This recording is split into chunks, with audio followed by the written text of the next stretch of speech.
130 পৃষ্ঠার সমাধান নিয়ে আলোচনা করছি। সঠিক উত্তর নির্বাচনের প্রথম প্রশ্নটাতে বলেছে 750 টাকার 3 মাসের সরল সুদ 22.50 টাকা হলে বার্ষিক সুদের হার কত হবে।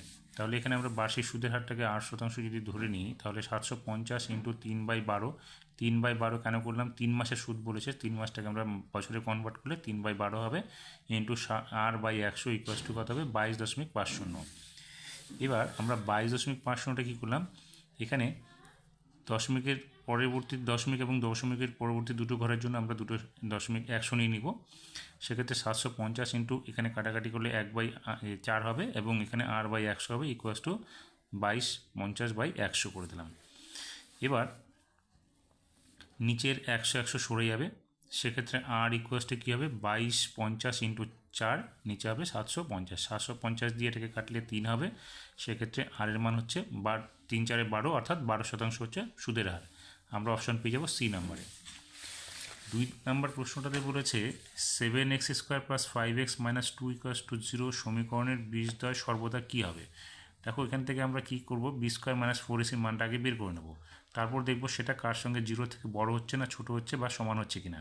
তাহলে b² - 4ac অনুযায়ী যদি আমরা মানটা বের করি, তাহলে b² বলতে এখানে 5, তাহলে 5 স্কোয়ার মাইনাস 4ac অর্থাৎ 4 ইন্টু 7 ইন্টু -2, সেক্ষেত্রে 5 স্কোয়ার অর্থাৎ 25 হবে, এখানে মাইনাসে মাইনাসে প্লাস হয়ে যাবে, 4 7 28, 28 দুগুণে 56, যোগ করলে দুটো 81 আসবে। 81 সংখ্যাটা 0 থেকে বড়, তাহলে এখানে আমরা কি জানি যে সমান হলে বাস্তব এবং সমান হতো, যেহেতু এটা বড় হয়ে গেছে সেক্ষেত্রে আমরা বীজদ্বয় বাস্তব ও অসমান হবে, অপশন হয়ে যাবে আমাদের সি নাম্বারটা। 3 নম্বরে বলেছে চিত্রে P Q Rekha A B J এবং বি বিন্দুতে স্পর্শক এবং ও কেন্দ্র যদি এ ও বি 95 ডিগ্রি হয়, তবে কোণ এ বি কিউ এর মান কত হবে। তাহলে দেখো এখানে ও কেন্দ্র বৃত্তের ও বি, এখানে এ বি ব্যাস, এ বি জে বি বিন্দুতে একটা পি কিউ এখানে স্পর্শক আঁকা হয়েছে, সেক্ষেত্রে ও বি যোগ করলে ও বি লম্ব পি কিউ হবে। আমরা কি করলাম, ও এ এবং ও বি যুক্ত করে দিলাম, সেক্ষেত্রে বলেছে এ ও বি আমাদের 95 ডিগ্রি। তাহলে এ ও বি যদি 95 ডিগ্রি হয়, তাহলে এ ও বি ত্রিভুজের ক্ষেত্রে কোণ এ এবং কোণ বি দুটো সমান হবে, অর্থাৎ 180 ডিগ্রি মাইনাস 95/2, তাহলে হবে 85/2 অর্থাৎ 42.5 ডিগ্রি। এবার যেহেতু ও বি লম্ব পি কিউ হবে, সেক্ষেত্রে আমাদের কি করব, কোণ ও বি আর এটা হবে 90 ডিগ্রি। তাহলে আমরা প্রশ্নে যেটা চেয়েছে এ বি কিউ, সেটা হবে কি 90 ডিগ্রি থেকে বিয়োগ করব আমরা এই কোণটা, অর্থাৎ কোণ 42.5 ডিগ্রিটা। তাহলে এখানে আমরা পেয়ে যাব কত, বিয়োগ করলে 47.5 ডিগ্রি, অপশানটা হবে আমাদের এ নাম্বার। 4 নম্বরে বলেছে 3 10² 26 ডিগ্রি মাইনাস 3 cosec² 64 ডিগ্রি এর সরলতম মান কত হবে। আমরা কী করলাম, যে অংশটুকু দেওয়া ছিল সেটা নিয়ে নিলাম, সেখান থেকে 3টাকে কমন নিয়ে নিলাম, তাহলে 3 × 10² 26 ডিগ্রি মাইনাস cosec² 64। এবার আমরা কী করলাম, 10² 26 ডিগ্রিটাকে পুরো কোণে ভাঙালাম, তাহলে 3 × 3টা বাইরে থাকবে, সেখানে আমরা কী করবো 10² 90 ডিগ্রি মাইনাস 64 করলে হবে 26 মাইনাস cosec² 64 থেকে গেল। তাহলে 10² 90 ডিগ্রি মাইনাস থিটা মানে হচ্ছে cot² থিটা, অর্থাৎ cot² 64 মাইনাস cosec² 64 হয়ে যাবে। এবার cot স্কোয়ারটাকে আমরা কী করলাম, cos theta by sine theta আকারে সাজাবো, তাহলে cos² 64 by sine square 64 minus এখানে cosec থিটাটাকে আমরা 1/sin থিটা যদি করি, তাহলে এখানে যাবে cosec² 64 এর পরিবর্তে 1/sin² 64। এবার লসাগু করলে কী হবে, এখানে নিচে হবে sin² 64, উপরে কী হবে cos² 64 মাইনাস 1 হয়ে যাবে। এবার cos থিটা cos² 64 অর্থাৎ cosec² থিটা মাইনাস 1 মানে হচ্ছে sin² থিটা। দেখো এখানে sin স্কোয়ার আমরা কি জানি, sin² theta plus cos² theta equals to 1, সেক্ষেত্রে sin² থিটা ইকুয়ালস টু কী হবে 1 মাইনাস cos² থিটা।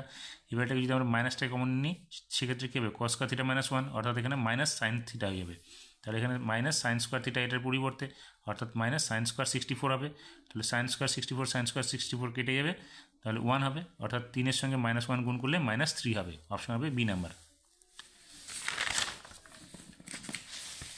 5 নম্বরে বলেছে দুটি গোলকের আয়তনের অনুপাত 27:64 হলে তাদের বক্রতলের ক্ষেত্রফলের অনুপাত কত। তাহলে আমরা লিখতে পারি, আমরা ধরে নিচ্ছি প্রথম যে গোলক তার ব্যাসার্ধ হচ্ছে r1 এবং দ্বিতীয় যে গোলক আছে তার ব্যাসার্ধ হচ্ছে r2, তাহলে 4/3 পাই r1 এর কিউব 4/3 পাই r2 এর কিউব ইকুয়ালস টু 27/64, 4/3 পাই কেটে যাবে, অর্থাৎ r³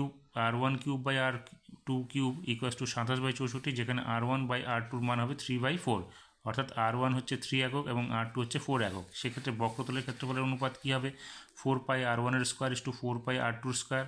দুজন থেকে 4π সরে গেলে r1² = r2², অর্থাৎ মানটা আমরা যদি এখন বসিয়ে দিই 3 একক এবং 4 একক, সেক্ষেত্রে 3² = 4², অর্থাৎ 9:16 হবে। অপশান হবে এ নাম্বার। 6 নম্বর বলেছে মানের ঊর্ধ্বক্রমে সজ্জিত 13, 15, 43, 46, 46, x+y, 55, 61, 73, 81 সংখ্যাগুলির মধ্যমা 48 হলে x এর মান কত?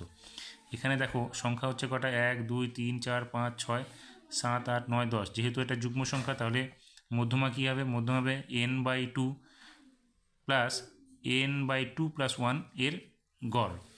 তাহলে সেখানে আমরা এখানে দেখো 1, 2, 3, 4 এবং এদিকেও বাঁ দিকে 1, 2, 3, 4, মাঝে দুটো সংখ্যা আছে, অর্থাৎ গড় হচ্ছে x + y/2 = 48, যেটা প্রশ্নে বলেছে গড় 48। তাহলে এখানে আমরা পেয়ে যাব 2x + 4 = 2, এটার সঙ্গে গুণ হলে 96 হয়ে যাবে। তাহলে 2x = কী হবে? 4টার দিকে সে মাইনাস হয়ে যাবে, 2x = হবে 92, যেখানে x এর মান হবে 46। বি নাম্বার অপশনটা। শূন্যস্থান পূরণ করে প্রথম প্রশ্নটাতে বলেছে 2 বছরের সুদ আসল আসল = 10:8 হলে বার্ষিক সরল সুদের হার কত হবে? তাহলে আমরা এখানে সুদ আসলটাকে যদি 10 ধরি এবং আসলটাকে যদি 8 ধরি, তাহলে সুদটা কত হবে? 2। সেক্ষেত্রে আমরা লিখতে পারি 8 × 2 × r/100, যেখানে r হচ্ছে সুদের হার, = 2। এবার আমরা কি করব? এখানে 4 দিয়ে যদি এটাকে কাটি, দেখো 2 দিয়ে কাটলে 50 হবে, এখানে আরও যদি আমরা কাটি 4 দিয়ে কাটলে এটা 25 হবে। সেক্ষেত্রে এখানে হবে কত? 2 আমরা সরিয়ে দিলাম, তাহলে এখানে 2 রাখলাম, এখানে 4 দিয়ে কাটলে এটা হবে 25।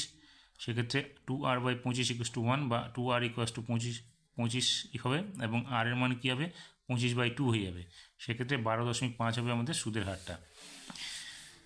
√3 + √5 = k হলে √3 - √5 - √3 এর মান কত হবে? তাহলে আমরা কি করলাম? √3, এখানে আমরা এটাকে যেহেতু √5 - √3 আছে, তাহলে এটাকে আমরা চেঞ্জ করে দিলাম। সেটা কি? √5টা আগে নিয়ে আসলাম, √3টা পরে আনলাম। সেটা করতে পারবো কারণ এখানে প্লাস আছে, সেই জন্য √5 + √3 = k ধরে নিলাম, যেখানে 1/k করলে কী হবে? 1/√5 + √3 হয়ে যাবে। এবার আমরা নিচের করণীয়টা নিরসন করতে গেলে উপরে নিচে কী করবো? √5 - √3 দিয়ে গুণ করে দেবো। তাহলে উপরে কী থাকবে? √5 - √3, নিচে কী হয়ে যাবে? a + b × a - b, অর্থাৎ a² - b²। সেক্ষেত্রে √5 এর স্কোয়ার করলে 5 হবে, মাইনাস b বলতে এখানে √3, তাহলে √3² করলে 3 হবে। সেক্ষেত্রে কি? √5 - √3/2 হয়ে যাবে।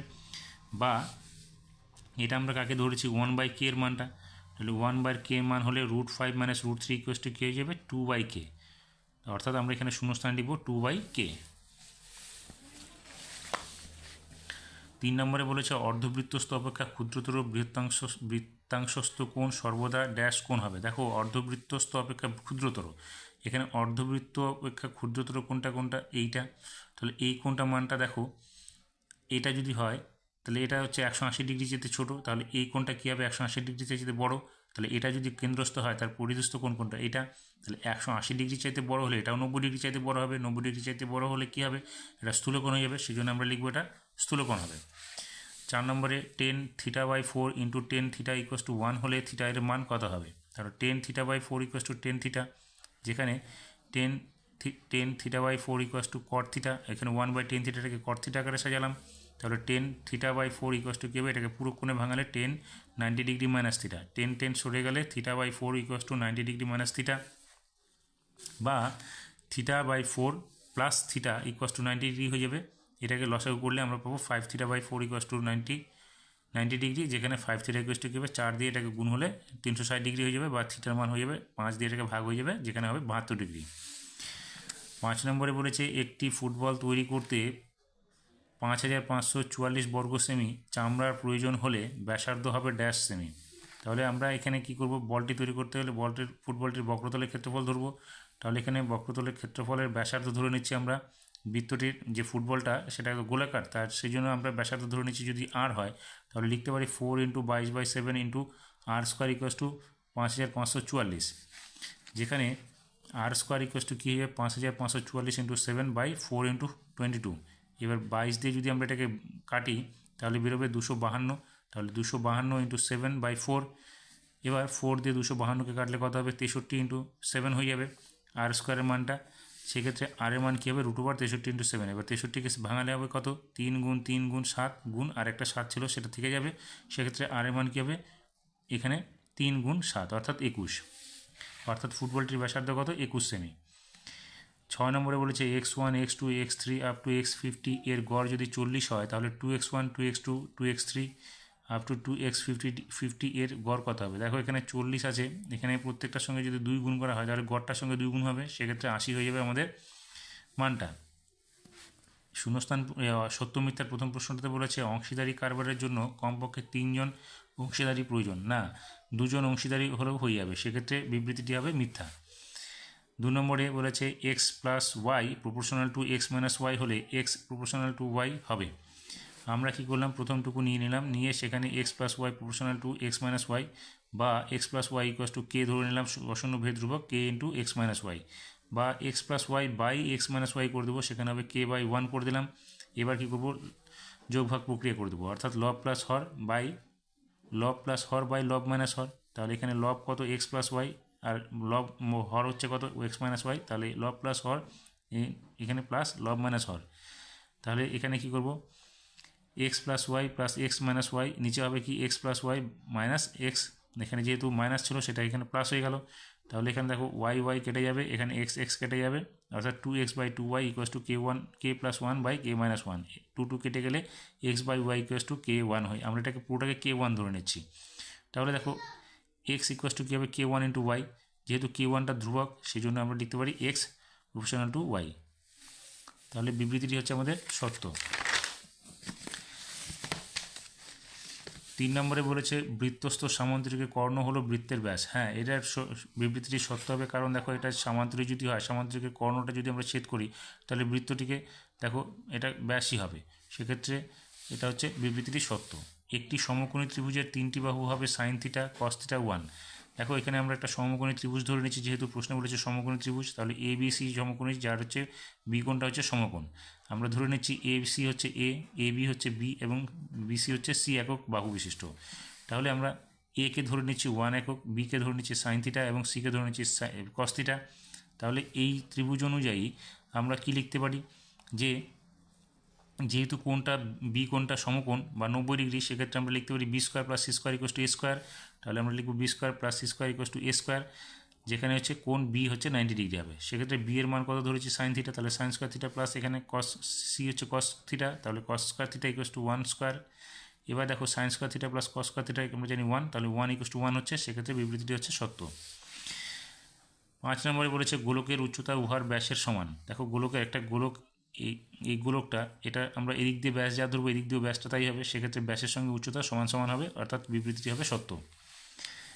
6 নম্বরে বলেছে কতগুলো তথ্যের মধ্যমা প্রদত্ত তথ্যগুলির মধ্যে নাও হতে পারে। দেখো আমরা এখানে 4টি তথ্য ধরে নিচ্ছি, 2 4 5 7, তাহলে এর গড় কত হবে, 4 যোগ 5/2, তাহলে সেখানে কত হচ্ছে 4 যোগ 5/2 করলে 9/2 হবে, আমাদের মধ্যমা কত হচ্ছে 4.5। দেখো এখানে 4.5 নেই, সেক্ষেত্রে প্রশ্ন এখানে কি বলেছে, কতগুলি তথ্যের মধ্যমা প্রদত্ত তথ্যগুলির মধ্যে নাও হতে পারে। তাহলে আমরা এখানে দেখতে পাচ্ছি 4টি যে তথ্য নিচ্ছি তার মধ্যমা এর মধ্যে নেই, অর্থাৎ বিবৃতিটি আমরা সত্য বলে ধরে নিতে পারি।